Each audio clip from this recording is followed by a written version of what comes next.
Eh, Assalamualaikum.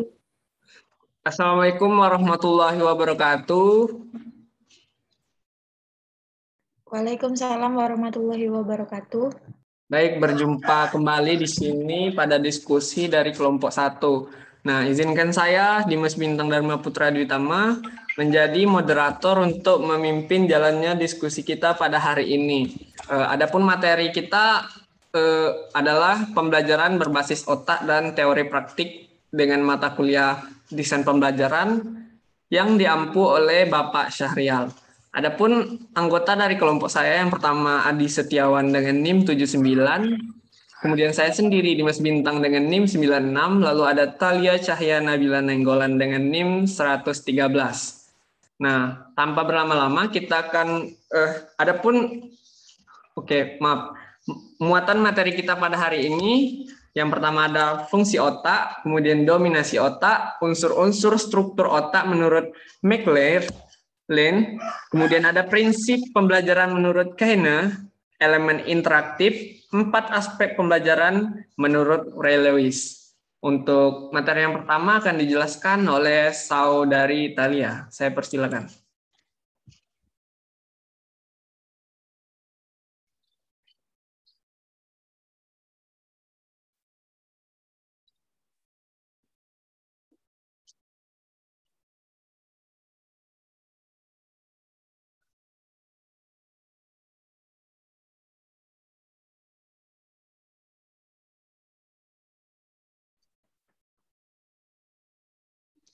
Fungsi otak.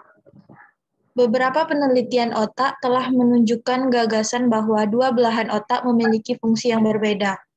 Otak kiri mengkhususkan diri dalam aspek akademik, pembelajaran, bahasa dan proses matematika, pikiran logis, urutan dan analisis, sedangkan otak kanan terutama berkaitan dengan kegiatan kreatif, memanfaatkan sajak, ritme, musik, kesan virtual, warna, dan gambar.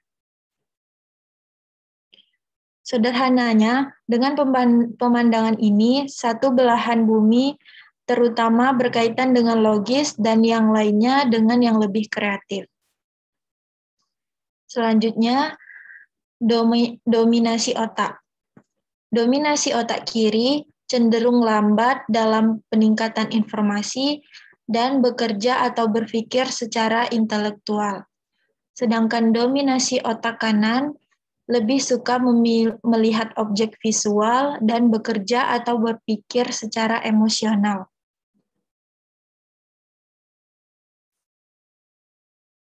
Paul MacLean mengembangkan teori otak tritunggal yang melengkapi deskripsi dua belahan dan fungsi masing-masing.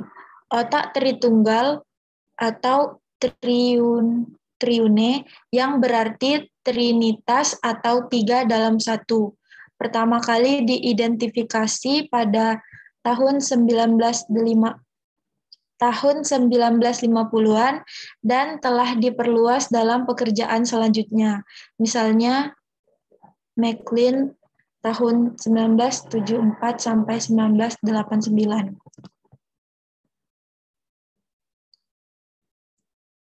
Selanjutnya, unsur-unsur struktur otak menurut MacLean. Yang pertama, otak reptil atau naluriah. Otak reptil mengontrol otak, keseimbangan, dan fungsi otonom seperti pernapasan dan detak jantung, dan selalu aktif, bahkan ketika kita sedang tidur nyenyak.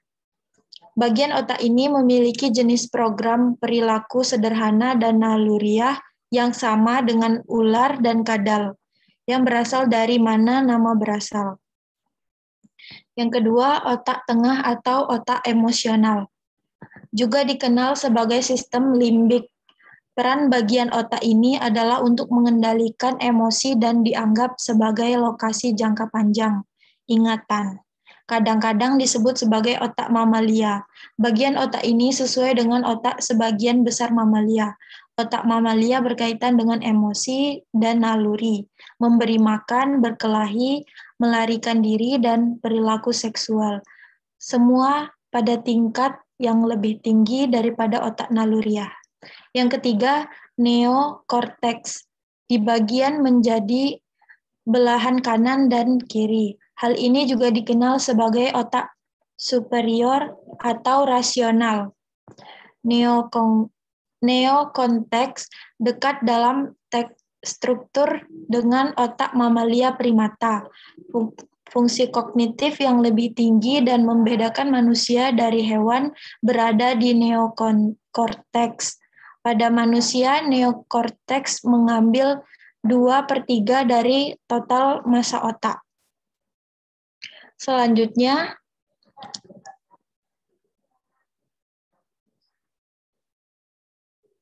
prinsip pembelajaran berbasis otak menurut Seine dan Seine. Yang pertama, otak adalah sistem adaptif yang kompleks. Otak dapat berfungsi secara bersamaan pada berbagai tingkatan dan dalam berbagai cara. Otak terus memantau dan memproses pikiran, emosi, imajinasi, kecenderungan, dan beroperasi pada tingkat fisiologis. Ada juga sistem neurofisiologis yang berinteraksi dengan dan bertukar informasi dengan lingkungannya dan bekerja secara paralel dengan dan dalam hubungannya dengan unsur-unsur lain yang membentuk otak. Yang kedua, otak adalah otak sosial. Otak merespon keterlibatan sosial. Belajar sangat dipengaruhi oleh interaksi sosial dan hubungan. Yang ketiga, pencarian makna adalah bawaan. Manusia berusaha untuk memahami apa yang mereka alami, dan ini mungkin bisa digambarkan sebagai otak manusia yang berfungsi secara efektif. Manusia secara naluriah ingin tahu bahwa belajar memiliki tujuan dan nilai. Ini adalah naluriah bertahan hidup. Yang keempat, pencarian makna terjadi melalui pola. Tautan dan asosiasi baru membentuk pola pengetahuan dan pemahaman yang semakin kompleks dan tampaknya menarik perhatian pelajar pada struktur skema yang ada dan menggunakannya untuk mengintegrasikan informasi baru, memfasilitasi proses pembangunan pola, dan mengarah pada pembelajaran yang lebih efektif. Yang kelima, emosi sangat penting untuk pola. Kecerdasan emosional pertama kali dijelaskan oleh Meyer dan Salovey dan dikembangkan lebih lanjut oleh Goleman. Goleman menggambarkan kecerdasan emosional sebagai kapasitas untuk mengenali perasaan kita sendiri dan orang lain, untuk memotivasi diri kita sendiri, dan untuk mengelola emosi dengan baik dalam diri kita sendiri dan dalam hubungan kita. Yang keenam, setiap otak secara bersamaan merasakan dan menciptakan bagian dan keseluruhan. Dan otak kanan hanyalah awal dari memahami cara otak membagi tugas belajar antara verbal dan visual, analitis dan global, logis dan kreatif. Materi selanjutnya akan disampaikan oleh Saudara Dimas Bintang. Oke, baik. Saya melanjutkan prinsip-prinsip pembelajaran berbasis otak menurut Kene dan Kenny dari yang selanjutnya. Belajar melibatkan perhatian terfokus dan perhatian peripheral. Otak mengambil informasi secara langsung, tetapi juga mampu memberikan perhatian pada apa yang disebut pikiran pinggiran. Ungkap Rongiero pada tahun 2000. Pikiran pinggiran ini yang disebut sebagai sinyal periferal oleh Kene pada tahun 1997 bisa sangat kuat dan bahkan dapat mengaburkan apa yang seharusnya menjadi fokus utama pengajaran. Kami mampu memperhatikan titik acuan utama dalam situasi pengajaran dan pada saat yang sama menyadari banyak peristiwa periferal atau latar belakang yang mungkin ada. Ini memiliki implikasi bagi lingkungan kelas karena kadang-kadang peristiwa periferal dapat mengambil alih dari acara utama dalam hal memegang perhatian peserta didik.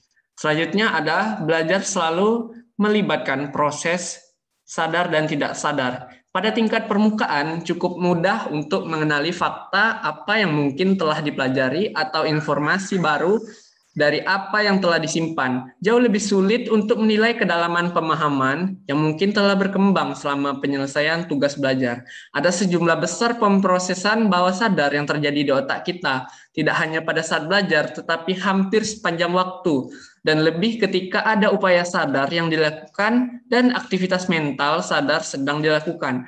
Penciptaan hubungan antara ide-ide dan pertumbuhan dalam pemahaman konseptual dapat memakan waktu. Seringkali waktu untuk refleksi diperlukan untuk memungkinkan ide-ide untuk tenggelam. Waktu refleksi ini adalah saat ketika ide-ide dapat ditinjau kembali dan dipertimbangkan kembali. Refleksi pada pekerjaan yang baru dibahas adalah saat ketika kadang-kadang dengan dorongan, koneksi dapat dibuat dan beberapa pemrosesan bawah sadar yang penting dapat dibawa ke permukaan. Lalu selanjutnya ada 2 cara mengatur memori. Teori yang berbeda mengenai struktur dan bentuk memori, jangka panjang dan jangka pendek telah bersama kita lakukan selama bertahun-tahun. Keynes dan Keynes pada tahun 1994 mengacu pada model O'Keefe dan Nadel pada 1978 yang menjelaskan 2 jenis memori sebagai berikut.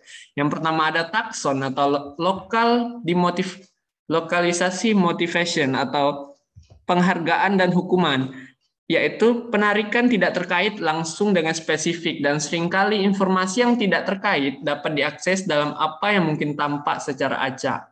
Lalu ada memori spasial atau autobiografi yang jauh lebih dekat dengan hubungan antara peristiwa ketika pengalaman pribadi terlibat. Dalam jenis pembelajaran ini, mengingat bisa instan dan lebih bergantung pada logika tautan yang terbentuk pada saat acara yang bersangkutan.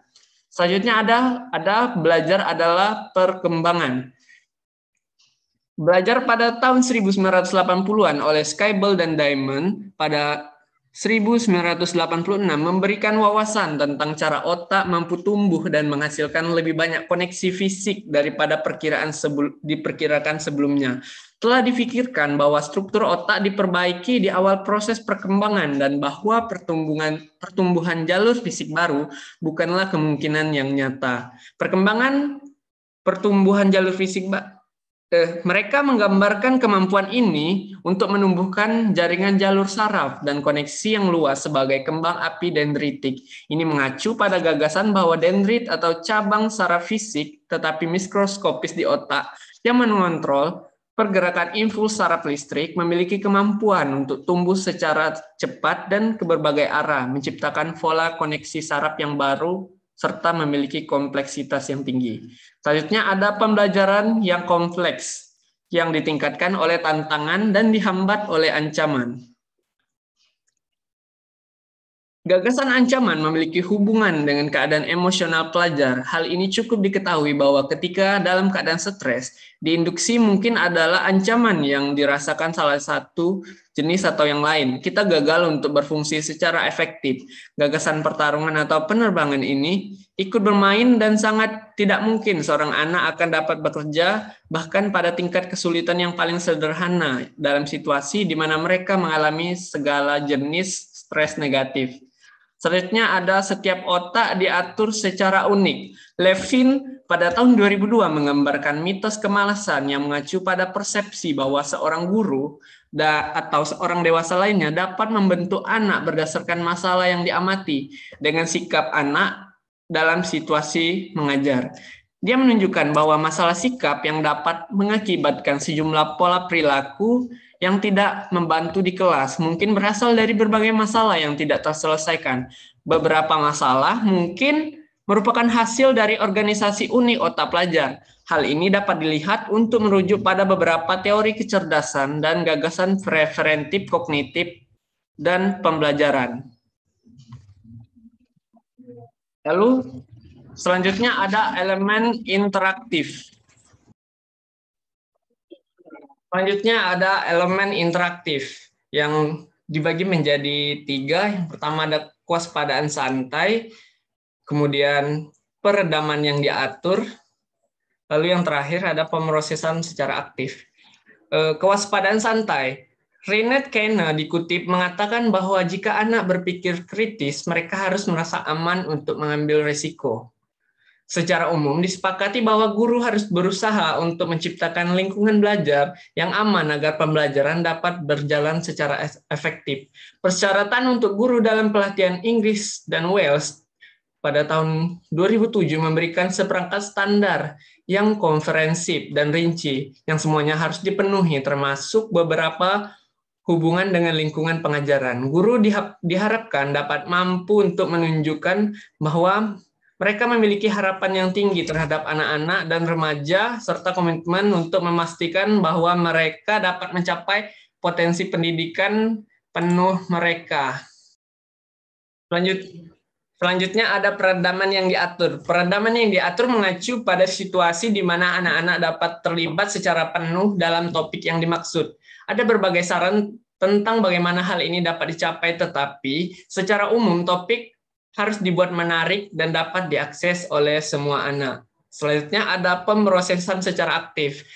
Merupakan prinsip penting dan sekali lagi terkait dengan ide-ide yang dibahas sebelumnya. Seperti yang kita lihat, ada beberapa pencela teori berbasis otak yang mengomentari kedekatan ajaran berbasis otak dengan unsur-unsur dari apa yang diketahui dan dijelaskan dalam kerangka teoritis lainnya. Selanjutnya,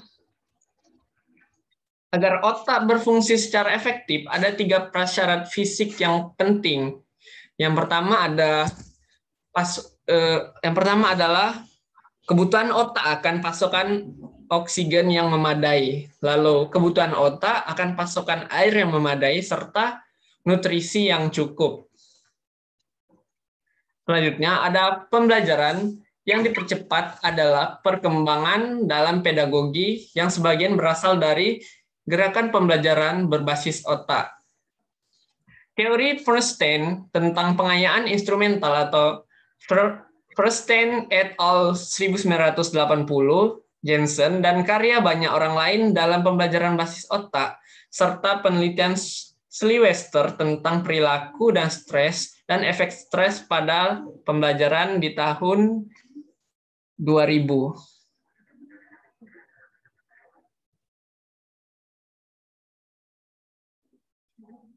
Kemudian ada accelerated learning, adalah istilah umum untuk serangkaian pendekatan praktis untuk belajar yang didasarkan pada penelitian dan perkembangan dalam aspek fungsi otak, teori perhatian dan motivasi manusia, psikologi belajar, serta ilmu syaraf. Kemudian, pembelajaran yang dipercepat mengharapkan guru untuk yang pertama menciptakan lingkungan belajar yang positif. Kemudian, fokus umpan balik pada peningkatan spesifik dalam kinerja yang dapat difahami dan ditindaklanjuti. Kemudian, memberikan gambaran umum tentang konten, proses, dan tujuan pelajaran sejak awal. Lalu melibatkan peserta didik dengan menetapkan masalah, menggunakan situasi nyata, dan menantang pikiran mereka, serta memberikan kesempatan bagi peserta didik untuk bekerja dalam berbagai pengelompokan. Dan yang terakhir, berikan waktu untuk refleksi dan diskusi. Selanjutnya ada rentang konsentrasi. Rentang konsentrasi anak dalam hitungan menit adalah usia anak kurang 1 atau fase pengantar yang panjang untuk pelajaran akan jatuh di telinga tuli setelah beberapa menit konsentrasi telah berlalu. Adapun 4 aspek pembelajaran menurut Urey dan Lewis. Yang pertama itu belajar adalah proses interaksi antara apa yang diketahui dan apa yang harus dipelajari. Kemudian belajar adalah proses sosial, lalu pembelajaran yang sudah berada, serta proses metakognitif. Itulah pemaparan materi dari kami. Saya, Dimas Bintang, sebagai moderator memohon maaf terhadap segala kekurangan pada diskusi kita kali ini, dan saya ucapkan terima kasih kepada Thalia Cahya yang telah berpartisipasi dalam diskusi kali ini. Dan untuk mengakhirinya, saya akhiri dengan mengucapkan alhamdulillah dan wassalamualaikum warahmatullahi wabarakatuh. Waalaikumsalam warahmatullahi wabarakatuh.